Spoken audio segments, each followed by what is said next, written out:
সবল মহিলা সবল সমাজ আৰু উদ্যোগিতা বিকাশৰ আগুৱাই যাবলৈ অসম চৰকাৰ যি অভিলাষী আঁচনি প্ৰায় 10,000 টকাকৈ যি মহিলাসকল আছে মহিলাসকলক আজি চেক প্ৰদান কৰিব হাত ঠেঙি মাৰি খাৰুৱাবান্ধা জনতা খেলপথাৰত ইতিমধ্যে কিন্তু দেখা গৈছে যে লোকে লোকাৰণ্য হৈ পৰিছে। মই ইয়াৰ সামগ্ৰিক দৃশ্য মই দেখুৱাম নিউজ 18 অসম নৰ্থ ইষ্টৰ দৰ্শকক।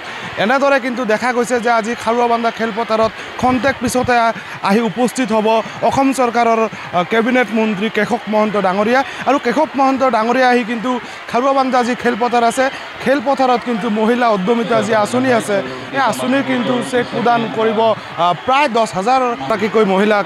ইতিমধ্যে কিন্তু দেখা গৈছে যে জিলাখনৰ বিভিন্ন প্ৰান্তৰ পৰা লোকে লোকাৰণ্য হোৱা পৰিলক্ষিত হৈছে। খাৰুৱাবান্ধা খেলপথাৰত কিন্তু ফিল্ডত জেগা নোহোৱা এটা পৰিস্থিতি ইয়াতে বিৰাজ কৰা পৰিলক্ষিত হৈছে। মই নিউজ 18 অসম নৰ্থ ইষ্টৰ দৰ্শকক দেখুৱাম। এনেদৰে কিন্তু দেখা গৈছে যে অসম চৰকাৰ যি অভিলাষী আঁচনিৰ কাৰণে কিন্তু দেখা গৈছে যে ইতিমধ্যে ৰাতিপুৱাৰ পৰাই কিন্তু জিলাখনৰ বিভিন্ন প্ৰান্তৰ পৰা আহি কিন্তু উপস্থিত হৈছে মহিলাসকল আৰু দেখা গৈছে যে মহিলাৰ বিপৰীতে পুৰুষও আছে। কিন্তু যি সবল মহিলা সবল সমাজ গঢ়াৰ লক্ষ্যৰে অসম চৰকাৰৰ উদ্যমিতাৰ দিশত আগুৱাই যাবলৈ যি আত্মসহায়ক গোটৰ যি প্ৰতিগৰাকী সম্পূৰ্ণ মহিলাক 10,000 টকাকৈ উদ্যমিতা পুঁজি প্ৰদান কৰিব অসম চৰকাৰৰ কেবিনেট মন্ত্ৰী কেশৱ মহন্ত ডাঙৰীয়া আৰু খন্তেক সময় পিছতে আহি খাৰুৱাবান্ধা খেলপথাৰত আহি উপস্থিত হ'ব।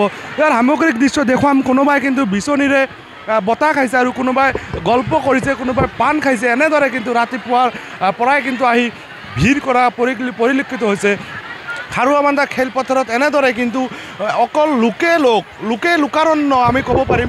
ইমান লোক কিন্তু হিচাপ কৰিব নোৱাৰিম। প্ৰায় 20ৰ পৰা প্ৰায় 30,000 লোক ইতিমধ্যে আহি উপস্থিত হৈছে। উপস্থিত হৈ কিন্তু অসম চৰকাৰৰ যি অভিলাষী আঁচনি গ্ৰহণ কৰাৰ কাৰণে মহিলাসকল কিন্তু এনেদৰে লোকে লোকাৰণ্য হোৱা পৰিলক্ষিত হৈছে।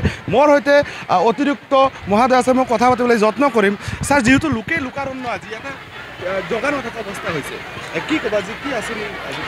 হয়, আপোনালোকে গম পাইছে যে আমাৰ মুখ্যমন্ত্ৰী মহিলা উদ্যমিতা আঁচনিৰ যিসকল হিতাধিকাৰী আছিলে তেওঁলোকৰ আজি চেৰেমনিয়েল চেক ডিষ্ট্ৰিবিউশ্যন প্ৰগ্ৰেম আৰু আমি আপোনালোকক জনাবলৈ পাই সুখী হৈছোঁ যে আমাৰ ডিষ্ট্ৰিক্টত 9,980 গৰাকী মহিলা হিতাধিকাৰী আছে আৰু আপোনালোকে দেখিছে ইতিমধ্যে যে আমাৰ গোটেইখিনি মহিলাই চেক ল'বলৈ আহি ইয়াতে উপস্থিত হৈছে। আমাৰ খন্তেক পিছতে ইয়াতে মুখ্য অতিথি হিচাপে আমাৰ মাননীয় মন্ত্ৰী মহোদয় guardian minister sir Keshab Mahanta sir উপস্থিত থাকিব।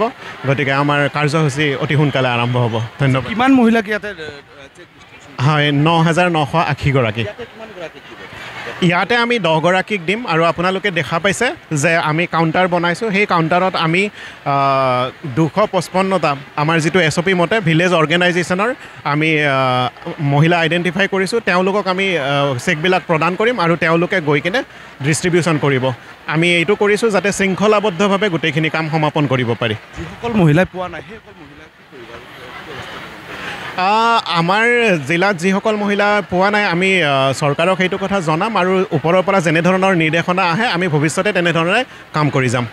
ধন্যবাদ। হয়, নিশ্চিতকৈ ক'ব লাগিব এনেদৰে কিন্তু ৰাতিপুৱাৰ পৰা কিন্তু লোকে লোকাৰণ্য হোৱা পৰিলক্ষিত হৈছে। দেখা গৈছে খাৰুৱাবান্ধা খেলপথাৰত কিন্তু প্ৰায় 20ৰ পৰা 30,000 লোক কিন্তু মহিলাসকল আহি একগোট হৈছে আৰু মুখ্যমন্ত্ৰীৰ যি সবলীকৰণ যি আঁচনি সবল সমাজ সবল সেই কৰাৰ লক্ষ্যৰে কিন্তু মুখ্যমন্ত্ৰীয়ে কিন্তু আজি প্ৰায় 10,000 টকাকৈ কিন্তু চেক প্ৰদান কৰিব কেশৱ মহন্ত ডাঙৰীয়া খন্তেক পিছত আহি। এই মুহূৰ্তত মই মানকাছৰৰ পৰা Sajan Ali, news 18 Asom north east. আপুনি বিচৰা বাতৰি পাব কেৱল নিউজ 18 এপত। নিউজ 18 এপ ডাউনলোড কৰিবলৈ স্কেন কৰক এই QR কোড। গুগল প্লে ষ্টৰতো পাব এই নিউজ 18 এপ।